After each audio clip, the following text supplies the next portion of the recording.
Hello. So today I'm going to be talking about the Chinese FMJ09. Now this is similar to Duke's video on his panoramic FMJ06, 06 or 09, I forget. The point is the pano that he just reviewed, that seems kind of like a 3M panoramic copy. That mask and this mask are very closely related. The front diaphragm is the same, but there's more changes to it than them just being a panoramic or double lens version of each other. So to start, I'm actually going to take the mask out and just show you the box that this came in, just for record-keeping purposes. It is a fairly standard box. Here, this label, just again, for future record, doesn't actually mean anything. If you can read Chinese, it probably says something along the lines of, this is a pair of socks. Because the seller, who, thank you again for this, I really appreciate it, but he threw in a pair of socks, and they're actually very comfortable, so I appreciate it. Anyway, box. This is identical to the box that you would see on the 05 or the 08. You have this nice lid. You have, I have no idea what this is, and I'm sorry, but you have a seal there. And this one does not have any side decals. Originally it said FMJ09, similar to the ones for the 05 or the 08. The seller that the seller bought from had to remove those markings, so now the container's unmarked, and that's just so that they could sneak it through customs. Other than that, there's not a lot here. Get to that in a second. The carrier for this is a standard carrier, like you would see with a FMJ08. Absolutely identical from what I can tell. It's the same as Duke's. You have two Velcros here. You have little corner Velcros that expands it a little bit more when you open it.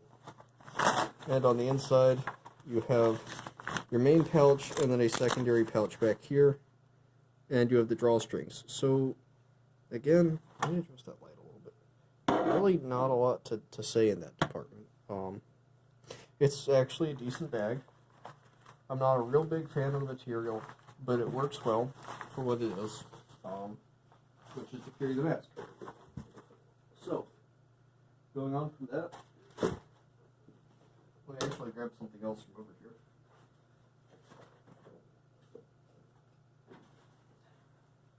Now the other component of this kit that it came with is this filter.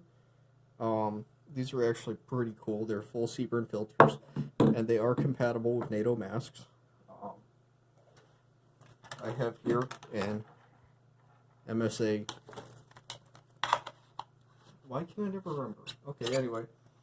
Nice MSA mask. You see that screwed in right there, no issue. Comes right back out. Very good. Modern production filter. This one's dated 2019.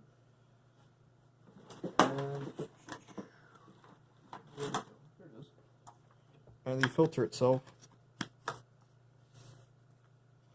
is identical to the industrial filter that came with my MF1A, the only difference being the cap system,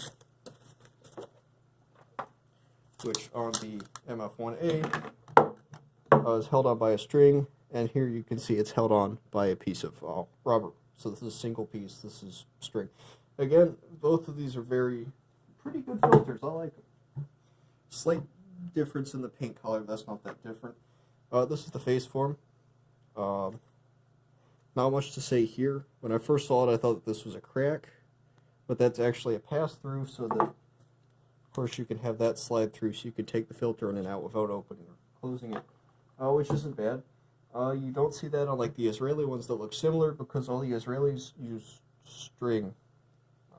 So yeah, so that's kind of them accommodating for the rubber sealing system. Now let's get on to the actual mask itself, which is why you guys are here. And I have to say, this is actually one of my more comfortable masks. It's pretty cozy.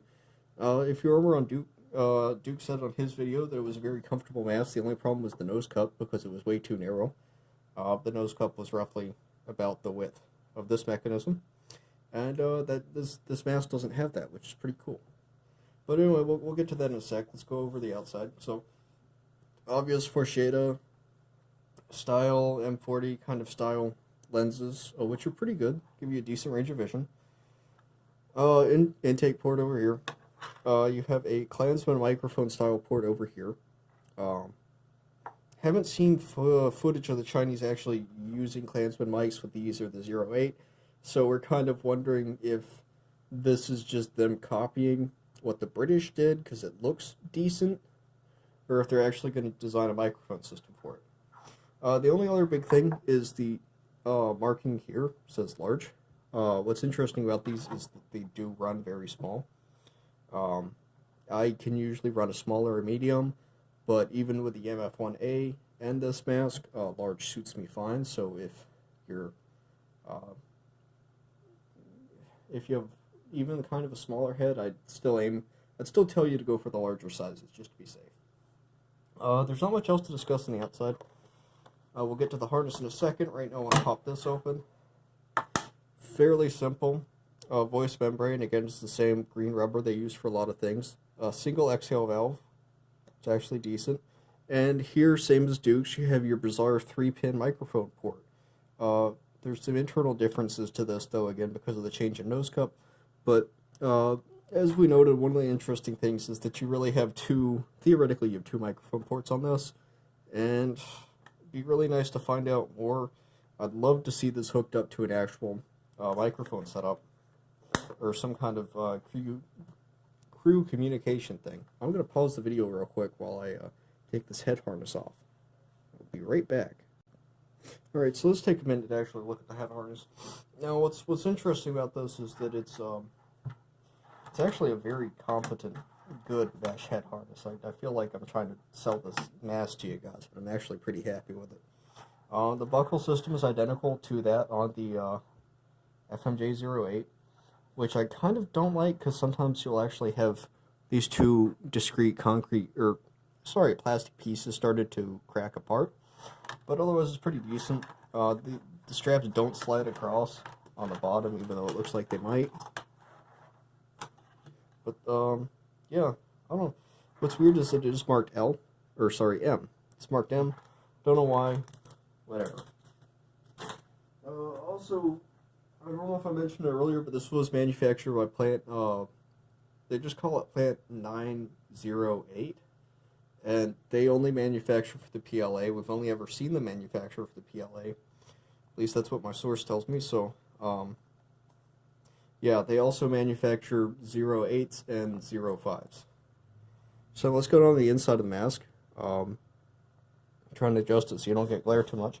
Again, you see we have our voice diaphragm here. Got this nice wide nose cup. Works really well. There's not a lot of markings. The only real markings are we have an L7 right here, right where my thumb is, if you can see that. And you have an L5 down on the nose cup right there. Maybe a little bit hard to see. And not exactly sure what those mean. Probably large part 5, large part 7, I don't know. The actual inside of this, there's not much to say. If you do look right there, let me see. Yeah, right above my thumb, you see that little shiny gold bit? That's the other side of the microphone pass-through. That makes me strongly believe that the microphone pass-through was originally designed for this, and then on Duke's mask, it was just there. Because again, his nose cup interferes with the application of the internal microphone system, but on this one it doesn't. Do we know what these are actually being used for? No. Right now it looks like mostly testing, and we haven't actually seen photos, like authentic, official photos of anyone wearing these, because they're still kind of dark sector. So, yeah. Let's see, anything else? What is kind of interesting, what Duke noted, is that it does have these, he said it's kind of like the Victor Burge, which I have to agree with, is you have these two really small channels going up either side, and that's to redistribute air. What's interesting is that they made, the mask basically looks like it could be ambidextrous, but you can't break it down. You can't remove either of the side ports. At least I don't know how, and I'm not really willing to take a screwdriver to this thing quite yet, given how new it is to me and to the world. So maybe in the future we'll see there's a way of swapping the ports around. But the internals are all ambidextrous. Everything's ambidextrous until you get to the ports. Maybe that'll change. If you go on the UK eBay, you can sometimes find full S10 repair kits, which are pretty cool, but they basically consist of a bunch of pullers that you can use to pull all the different components out. If I had one of those, I'd be tempted to try it on this, but I don't. And again, not willing to take a screwdriver to this quite yet, because they're kind of hard to find. So yeah, that's it. Again, I'd like to thank the seller for sending this to me. And yeah, thanks for watching.